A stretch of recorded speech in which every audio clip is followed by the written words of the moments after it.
Hello everyone, whoever may have stumbled on this video. My name is Ken and I've been working on this project for quite some time now. I'll be honest, I've been quite anxious and also lazy about this whole Devlog idea, which is, by the way, something I've been wanting to make since forever. And, well, now is finally the time that I am making a devlog. The reason that I'm making these devlogs is basically to show off my work of this little game I've been working on, and obviously, of course, to build up an audience.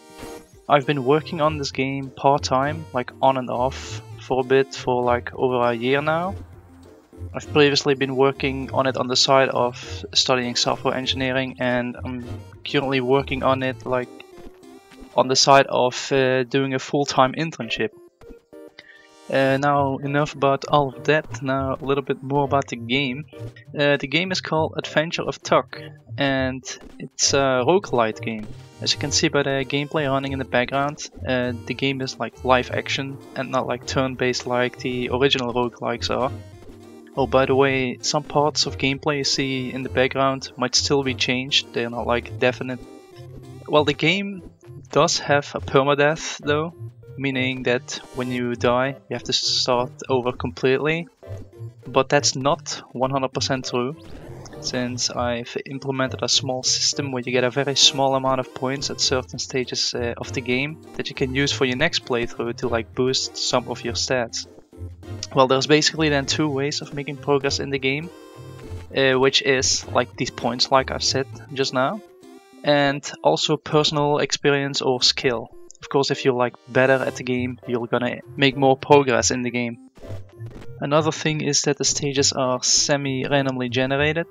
With this I mean that for every tile the terrain is pre-made, but one of many are randomly selected each time it generates a new map. Like everything apart from the tile map from these tiles is randomly generated, which means like the prefabs on the tile. The tile map itself is handcrafted beforehand. The prefabs that get spawned in, of course, have some conditions of where they generate and how many, which kind of prefabs, etc.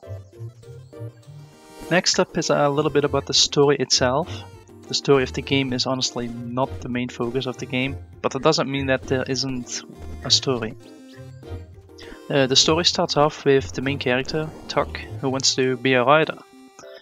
Tuck has no inspiration though to write anything down in his little notebook and constantly seems distracted in his normal life.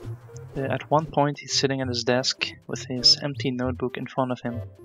He's of course trying to write stuff down, but he just can't. He looks out of the window and sees the forest, which is located next to the town he lives in. Tuck decides that he needs to clear his mind if he wants to write anything down, so he needs to do something else that he usually doesn't do. This is when he decides to go camping in the forest. Only minutes after he sets up his campsite, ideas already start flowing in his head and he starts writing them down in his notebook. He writes and writes until he gets tired and needs to take a break. He puts down his little notebook and tries to calm himself down a bit, when out of nowhere a small creature comes jumping in, rips off most of the pages out of his notebook and runs off. Tuck obviously tries to chase him down, but his efforts are in vain. After some time, Tuck decides to not give up, and this is actually where his adventure begins.